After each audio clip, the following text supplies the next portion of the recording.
Hi, this is Corey Johnston, and today's lesson is going to take place in the first 16 verses of the 21st chapter in the book of Proverbs. We're just going to briefly review. We've been dividing these chapters in half. We're going to briefly review what we already covered in greater detail in the second half of chapter 20. We took it off from the 16th verse. There's two verses, two of which are in the order they appear.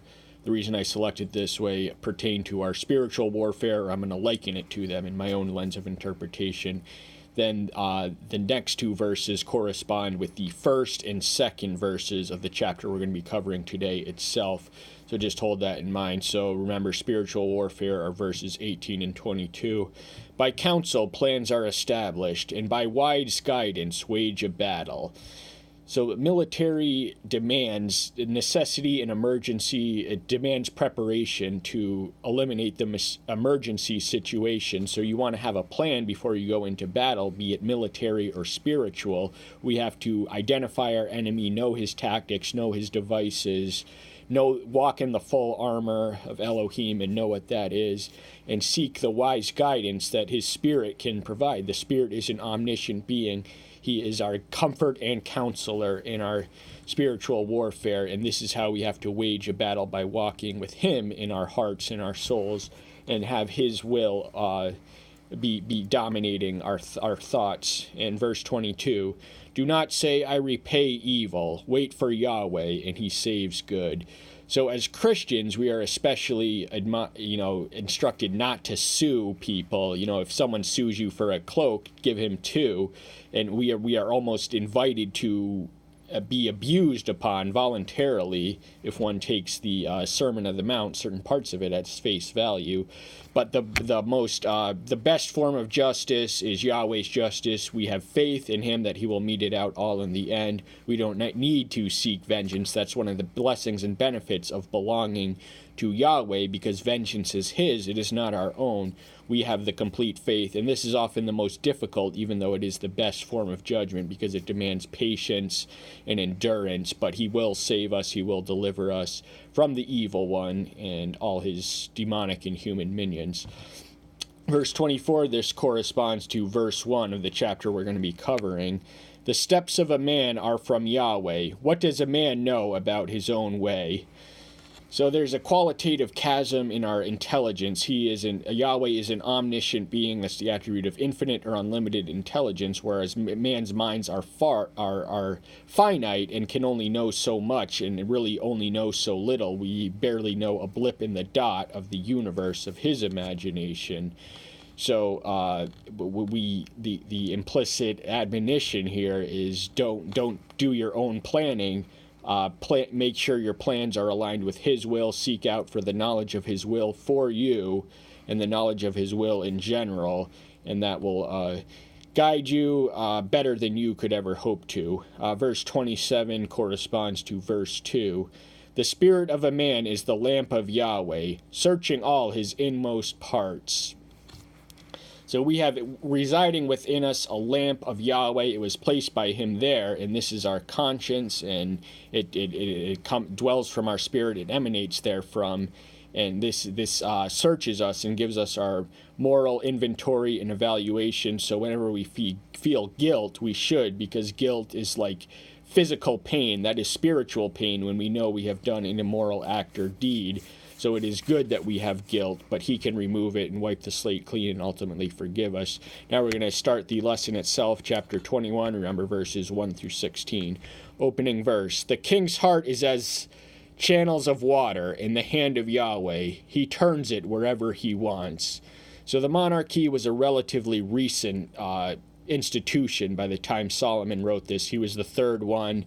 And prior to this time, Israel was ruled by judges, and they were a theocracy whose king was Yahweh, but they wanted a human king like the other nations, because they kept getting beaten up by all these foreign forces that had kings, and they did not have a similarly efficient form of government to protect them. But it was all a matter of faith, because if they had only had faith and obedience in Yahweh, they would not be at the mercy of these nations. But so the book of Judges is just a cycle of apostasy apostasy, repentance, and relapse. Apostasy, repentance, and relapse. And finally, the prophet Samuel was the one who institutionalized their wishes, even though he had reservations and he made Yahweh's displeasure known at their request. He accommodated it nevertheless. And so the first king was Saul. We're going to learn on him. Hold that thought for verse 2. We're going to learn more on him. But then he was sent as a cursing in consequence of their wish. But then he sent David, a blessing, a man after his own heart, who was a warrior king, a psalmist, and he walked in the will of the Father. So he was a submitted king. And the truth about authority, so even though Israel now had a human king, they still had a higher king, a heavenly king, and this king was to be submitted to them. This king was bound by the law of Moses, the same governance that had guided them, that had formed their government during the period of judges in the wilderness was their law. So but like the channels of water, so this is how a submitted servant, and Solomon was for the better half of his career. His reign represented the apex in the golden age of Jerusalem. Its commercial dominance and geopolitical influence was at an apex, and then it was in the hand of Yah. So he was able to, he was a willing vessel and a willing servant. He did not resist the flow of Yahweh's will working in him and for him and through him. So he was cognizant and aware of, as most kings weren't, of Judah, especially Israel. Every single one of them was an abominable idolater. But the line of Judah and the consequence of the split came from Solomon's own idolatry. But that's another story. All a man's ways are right in his own eyes, but Yahweh weighs the hearts. So again, this chasm exists between us and him, this moral chasm that cannot be bridged on our own. We think we are right, but our eyes are limited in what they can see, limited in what they can know. So if we justify ourselves, we cannot be justified by the one who is actually able to justify ourselves. We have to have an awareness that our own ways, we are wandering sheep without direction, and we have to submit those. But Yahweh weighs the hearts or the spirits. That's also communicated in verse 16. I think it's a different word than weighs or tries these spirits. But what weighs the hearts means that he has subterranean spiritual insight into us. So man looks with the eyes, but he sees into the heart. That is the contrast of man's. Man can only see up to the surface. Yahweh can see past the surface, and our heart, our wicked works contaminate our hearts or purify it if we are good and righteous. But so he has unique subterranean insight. He said the same thing to Solomon's father when he anointed him in verse 7, Samuel 16th chapter. Yahweh, man looks at the outer of flesh, but Yahweh judges the heart. And that's why his lot had selected on his father's David, because he was a man after Yahweh's own heart. So the heart is the center of our will, volition, and motivation, and it has virtuous and viceful potential. But if we submit our hearts, if we are men after Yahweh's own heart, then all will be well. And I earlier misspoke. Verse 27 of the 20th chapter corresponds to the third verse we're going to be reading right now. To do righteousness and justice is more acceptable to Yahweh than a sacrifice. So sacrifice was kind of the mandatory minimum ritualistic motions of religious duty. It was the means through which they procured forgiveness, theoretically, but it was wholly contingent on the heart that offered it. And so sacrifice was constantly emphasized at the expense of the more positive and efficacious traits that their religion was supposed to instill in them. Mercy, not sacrifice, was the cry of Hosea, and also 6:6 of that book, and also Isaiah's first chapter. And David in this 51st Psalm says, the sacrifice you desire are a broken heart and a contrite spirit. That's worth more to him than all the bulls and all the blood of all the animals. And he says to Isaiah, I've had enough of your fat offerings. I'm sick of hearing your music. But this also, the principle of righteousness and justice is synonymous with obedience. And this brings us to the 15th chapter of the book of Samuel, 22nd verse, when Saul, who is supposed to wait for Samuel, who is the priest, to issue the sacrifice to sanction their warfare. He couldn't wait, and the enemy was at his door, so he did the sacrifice himself and disobeyed a command, the prophet's command, which was emanated from Yahweh. So he had sinned, and Samuel tells him that obedience is better than sacrifice. So Saul thought if he just slaughtered the animal, all would be well, and they could go on and do their warfare, but he had it wrong. A haughty look, a proud heart, the lamp of the wicked are sin. So haughty and pride are synonymous with arrogance. So arrogance is the negative trait we don't want to have. We want to be humble and meek and submissive. We cannot do that if we are proud in heart or look down at people, look down our noses at people, be condescending. And the lamp of the wicked leads them and guides them to wickedness, because wicked people naturally gravitate around the force they desire to be defined by, and these are all sin, and the self-evident nature of them are almost redundant, we feel. The plans of a hard worker lead only to plenty, but all rash haste only to poverty. Now, this is one of the ones where we have to say what we've said so many times before. The interpretive guidelines for interpreting passages in the book of Proverbs is not to approach them as promises, but principles. So this isn't a promise that if you do work hard and you will have abundance of wealth and all the rest. Socioeconomics is a lot more complex than the rich are industrious and the poor are lazy.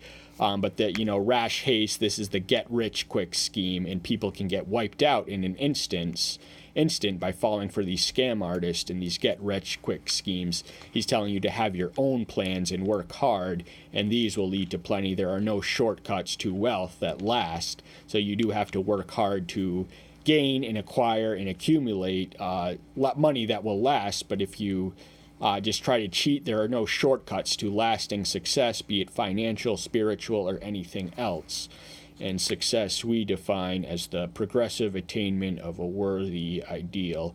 And the word we want to emphasize here is progressive, because the best things in life take time, and the best things in life are worth waiting for and working for. Gaining treasure by a lying tongue is a fleeting vapor, headed for death. So in the verses 5 through 7, he speaks unkindly about the dishonest people who manipulate, who get their wealth dishonestly. So there's a right thing to do, there's a right way to do it and a wrong way to do it. And the wrong way to do it is dishonestly. Sadly, realistically, and tragically, this is the way of the world, that most men who are treasures are somewhat adept at lying. They're manipulators and deceivers, and but it's not going to last, and it leads to your death, and you cannot take the ill-gotten wealth that you stole through flattery, manipulation, or deceit, or anything else synonymous with those. You will not be able to take with you beyond the grave, and the wages and consequence of sin is death. The spoil of the wicked catches them, because they refuse to do justice. So the possession that the wicked takes as a spoil of his victory, or whether it's someone else's victory, or however they get it wickedly, and they are possessed by that very possession, or it fritters away and it owns them. Because they neglected to do the weightier matters of the law and not be so concerned with getting ill-gotten wealth, but doing justice. If they had cultivated justice in their own life and worked it out, they would be, they wouldn't be crying at the injustice of their wealth of slipping through their hands. But this is the consequence and nature of foolish and wicked people. They let things go because they didn't even earn them, they didn't work for them. And so the bottom line moral of these three passages is, if you want to get wealthy, do the work, do it right. If you want to fail, take the shortcut. There are no shortcuts. But the way of a guilty man is perverse, but as for the innocent, his work is right. So this is the common formula of an antithetical contrast, which forms I think it's the first one in this okay, no, actually second. The dead giveaways are the words but. So when you read the word and, it usually completes a sentence. When you read the word but, it usually contrasts or compares an opposite to another opposite. So the opposites here are guilty and innocent, and the way and the work. So from these two outlooks spring two different outcomes. So the guilty are motivated by perversity. That's the way they travel. That's the way they live. That's the way they walk. That's the way they are. They're fond of perversions, be it sexual or anything else. But the innocent, they have nothing to hide, nothing to be ashamed for, because their work is right, and they don't have the stigma of the scam artist and the get-rich-quick money boys. It is better to dwell in a corner of a roof than in a house shared with a contentious woman. So the first thing we need to know and understand is that houses in the days that Solomon was writing this were primarily square. So there was the roofs were not slanted at the angles we are accustomed to living in America, but they were square, mostly clay huts that were square, and they had roofs on them, and in some of these you could live in them. So this would have been just a tiny, not much of a place to live at all, but sufficient to protect you. And it's better to have that than have an entire house to your name and that you own, if you're going to live with a contentious woman, a woman who's going to bother you, harass you, and irritate you night and day. And there's nothing that can slow her down. You're better off dwelling in the poor man's corner, the loft of the roof, than you are with a woman of that type, a wife of that type. The desire of the wicked is applied to evil. His neighbor finds no grace in his eyes. So because the desire of the wicked is oriented towards evil, he will not treat his neighbor, he will not love his neighbor, he will not show grace or favor or anything else to the neighbor. They are someone to exploit, use, abuse, anything else, but be a loving neighbor.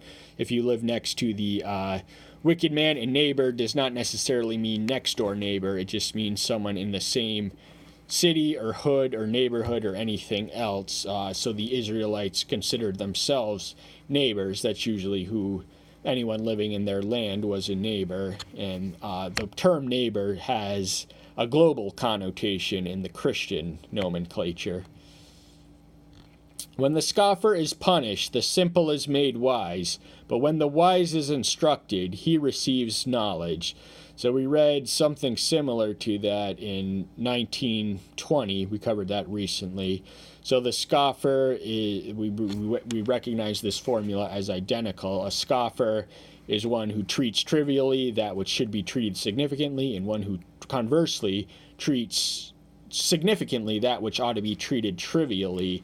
And the simple, they have a blank slate. There's more hope for them because they're not, it's not that they can't know anything, it's that they don't know anything. So from the simple, there is a theoretically unlimited potential for the growth in wisdom. But when you have the scoffer mindset, which rejects that which you should take seriously and not treat trivially, then there is less hope for you than one who is simple. So the scoffer may be slightly more sophisticated than the simple, but the simple has the potential to vastly exceed him in any match of minds. And by the same logic, when the wise is instructed, he receives knowledge. That's what wise people do. They digest, they continually feed on. They are not content to settle on yesterday's knowledge or wisdom. They have to build more and get more and have more.